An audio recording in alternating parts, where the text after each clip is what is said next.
the jazz pianist Brad Meldau, who has recorded an album of Beatles compositions called Your Mother Should Know, and it's excellent. He's really taken a fascinating approach to the Beatles music, so stick around for an hour or so. We'll get to that. From the Fab Fourum archives, we're going to revisit a conversation we had with, yes, Cheech Marin back in 2018. Cheech and Chong had which Beatle on one of their records? If you know the answer, that's another reason to call 844-999-2328. We will be going to the phones in a few minutes, but first, folks, we must get the news from a man who can't sleep. He can't stop his brain. It's 3 weeks. He's going insane. He'd give you everything he's got for a little peace of mind. Of course, I'm talking about Tom Frangione. Tom, what's the news? I thought that lyric was anything you got for a piece of pie. Not for a piece of mind? Oh, well, all these years. Gee, guys, I wish I could be, in a little bit more of a jocular mood tonight, but I'm sure many of you heard out there, as we did just a few hours before we came on the air, terrible, terrible news about one of the truly, God, if anybody could ever be called a great, great guitar player, it was this guy, the passing of Jeff Beck earlier today at age 78. Jeff, of course, first got on a lot of people's radar back in the 60s as a member of the Yardbirds, which just seemed to crank out one great guitar player after another between Clapton and Page and Jeff himself. But, boy, Jeff, never really worked on a Beatles record or on a solo Beatles record, but it doesn't mean they didn't cross paths, and we're going to talk about that in just a minute. But this is a guy, looking back at his life, he won a couple of Grammys with his interpretations of Beatle records back in 2010. Won a Grammy for Best Rock Instrumental for his cover of A Day in the Life, which was recorded at Ronnie Scott's Jazz Club. That's a great live album, by the way, and a great DVD. And then the following year, as part of the Herbie Hancock Imagine project, he won a Grammy alongside Herbie for Best Pop Collaboration with a Vocal. And, that affinity for Beatle music continued right on. It really just dawned on me right before we went on the air. The last 3 years we've all gone through this horrible, horrible pandemic. And when it first started, I can't believe it's 3 years already, one of the first records that came out of what now people are calling Rockdown was Jeff Beck and Johnny Depp doing a cover of John Lennon's Isolation. And that got us thinking about some of his ties to the Beatles and their music. But right now, I think we have somebody who's going to tell us a great story about Jeff and a Beatle crossing paths. Who do we have on the line right now? Hi, it's Peter Asher. Hi, how are you? Peter, welcome back to the Fab Forum. It's good to have you. Peter, before we start, I first want to ask, how are you? You had a bit of a health scare a few months back, and I'm sure that I did, yes. But thank you very much. No, I'm fine. It was all rather dramatic. I had some emergency brain surgery. They drilled a couple of holes in my head to let the evil spirits out. All was well. Good. And I'm fine. Thank you. Well, Peter, thank goodness you've done so well. I wouldn't want to have holes drilled in my head, but if I do, I want you to go to a doctor. I believe that it's true, and I've read this in the biography of you that came out recently, that the first session you ever produced was, well, I'm not going to say who it was for, but it had both Jeff Beck and Paul McCartney playing on it. Could you tell us that story? That's entirely correct, yes. So I've often said that, in a way, I owe my career as a producer to none other than Paul Jones. As you remember, the lead singer of Manfred Mann, back in the original, there she was, just a walking down the street. Do-I-diddy. Manfred Mann, do-I-diddy. And he decided to make a solo record, and he'd seen me work with Peter and Gordon, and at which point I wasn't officially producing ever. I was just being the interfering artist. But he sort of liked my ideas and was kind enough to ask me if I would produce some tracks with him. And I didn't want to take any chances on having a good rhythm section for the first record I ever produced. So I decided to ask Nicky Hopkins to play piano, because he played on some of our dates and he was amazing. And then I asked my friend Paul Samuel Smith to play bass, and he's a key figure in the story because you may remember that Paul Samuel-Smith was the bass player in the Yardbirds.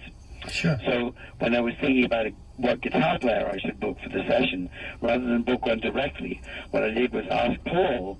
I said, look, that guy you've got in your band, that Jeff Beck chap, he's awfully good.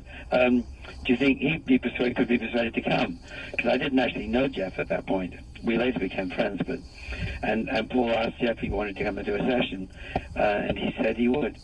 And so all I was missing was a drummer, and I decided to ask Paul to come and play the drums. I think it was slightly more original than asking him to come and play bass. So Paul McCartney. McCartney, exactly. If he would come and play drums on the day, because I love his drumming. And he said yes. So that was the band. Well, that's a hell of a band, Peter, for your first session. No wonder you had so much success. It was a hell of a band. I was taking no chances, as I say. And everyone played beautifully. And although the perfect ending to the story would be the record having been a huge hit, but sadly it bubbled into the charts briefly and bubbled out again. But it's a good record, and they played on both sides. And the B side, as I recall, has some pretty nifty Jeff Beck stuff on it. And it was so much fun to do. And Jeff, since then, as I said, Jeff and I became friends, and he was one of the coolest, most self-effacing guys I've ever heard, and or ever met. And some of the stuff he played in the course of his career is just uncompletely believable. I mean, that live at Ronnie Scott's album with him and Vinnie Colaiuta and stuff, just one of some of the best music ever put on record, in my view. Yeah. Well, Tom, did you want to jump in there? I was just going to say he also did a record shortly after that called Jeff Beck's Rock and Roll Party. It was kind of like a tribute to Les Paul. And the band he put together and the guests that he had lined up just to keep doing them all. Train Kept a Rollin', I'm a Fool to Care, Peter Gunn, Apache, all of them. And they brought out all the guns. If you get a chance, folks, to see that one on DVD, it's called Jeff Beck's Rock and Roll Party. But the one... Oh, I'll check that out for sure. I don't think I've seen it, but that sounds great. And the one Peter mentioned and we talked about just at the top, Jeff Beck performing this week live at Ronnie Scott's. Great live album and DVD as well. Peter, what was working with Jeff Beck like? It was great. I mean, I didn't know. It just, I literally, I was so nervous about being a producer at all. But Jeff was great. I mean, I would ask him for ideas. I would give him suggestions, and in every case, he was super cooperative and played brilliantly. So, as a kind of studio guy, he was superb. Because at that point, really, I'd hardly ever watched people produce records. I'd seen a couple of Beatles sessions, but of course that was in a way very different because they would just get together and try out stuff and figure it out, whereas studio musicians are a bit more used to being told what to do. So I was trying to strike a balance between the two, I suppose. But I was so nervous I couldn't really. I can't even remember how everybody else was. But I remember everyone being super cooperative. But as I say, that means there's a scary moment when you walk in and these people are all sitting there and they kind of go, and yes, and you play them a demo of the song and kind of vaguely try to tell them your ideas. So my main recollection of that was fear mingled subsequently with tremendous relief and excitement that they all were being so nice and playing so well and helping so much to make it into a good record, and Jeff was certainly no exception. And you also, just working with someone who's that kind of virtuoso is extraordinary, because you can just sit and watch and go, there's no one else who could play that in the world. I'm in the presence of not just genius intellectually and musically, but genius in the sheer look at what he could play. But he wasn't someone who overplayed at all. He never relied on speed and showing off and incredibly impressive licks. He mostly impressed you by just playing just the right notes, exactly what should be played. Exactly what should be played. Well, Peter Asher, thank you for coming on very short notice on a very sad evening.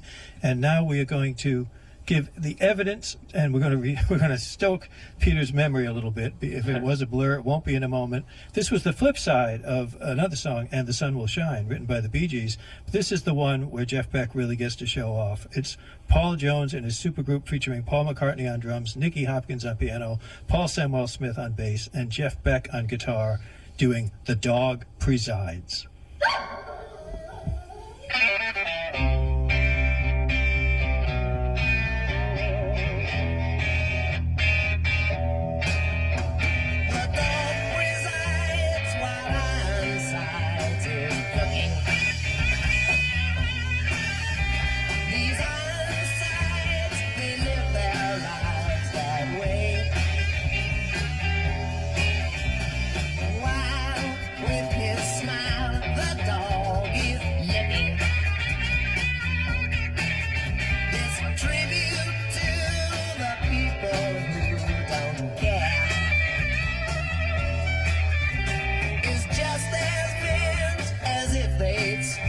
Their lives grooming the dog's illustrious hair.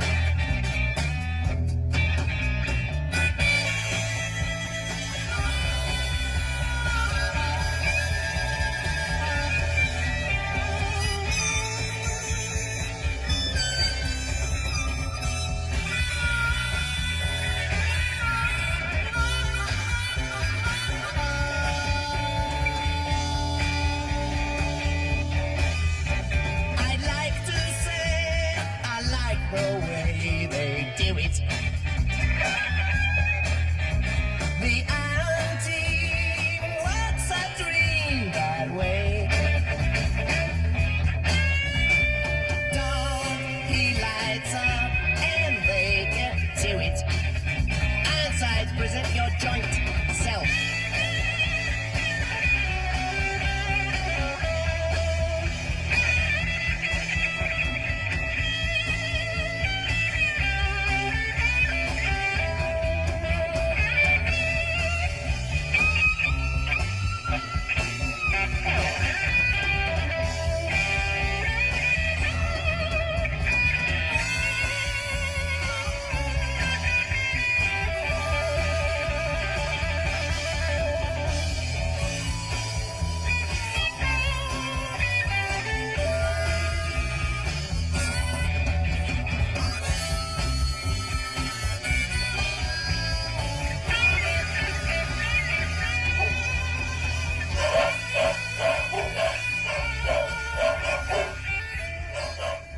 Hi, it's Ringo listening to the Fab Forum with Dennis, Bill and Tom on the Beatles channel. Keep those phones ringing. Call 844-999 Beatles. Thanks so much, Ringo. Boy, what a great record that was. I haven't heard that in a while. That was so much fun. That is real 1968 psychedelic blues rock, man. You're right down not to the kidding. harmonica. You're not kidding. That was Paul Jones from the Manfred Mann Band, and the song was called "The Dog Presides," produced by Peter Asher. Peter, thank you so much for calling in on this this really weird feeling night, as we remember Jeff Beck, who we just learned a few hours ago passed away earlier today at age 78. So thanks for sharing your memories of that session with Jeff Beck and Paul McCartney playing drums. How about that? One of Paul's earliest sessions as a sideman. So, we're going to be taking the calls. We've got a bunch of folks dialed up already, 844-999-BEATLES, 844-999-2328. It is the Fab Forum. Dennis Elsis, Bill Flanagan, and me, Tom Frangione, taking your calls, 844-999-BEATLES. Dennis, pick a lucky number, and let's see where we're going tonight. Well, didn't you have a few of those tweets you wanted to mention? Yeah. Thank you for reminding me. Okay. In addition to Peter Asher, some of the other folks in the Beatles extended family have tweeted out. Sean Ono Lennon, saying, Jeff was truly one of the greats, rest in peace. Great one here from Mike McCartney, from Paul's brother. Jeff Beck, born the same year as me. I knew him from the Yardbirds days. In fact, on the Manny Man and Yardies tour, that meaning, of course, the Manfred Mann and the Yardbirds, I showed my brother something new he used to do with his guitar against his amp, and it was called feedback. Boss guitarist. Rest in peace, Jeff. And we actually heard from Giles Martin, who said, oh no, I can't believe Jeff Beck has died. How could someone who was so alive have gone? The best there was. Some of my dad's happiest moments in a studio were working with him, and I had the pleasure of recording him playing A Day in the Life. He was a genius. So the tweets are pouring in tribute to Jeff Beck.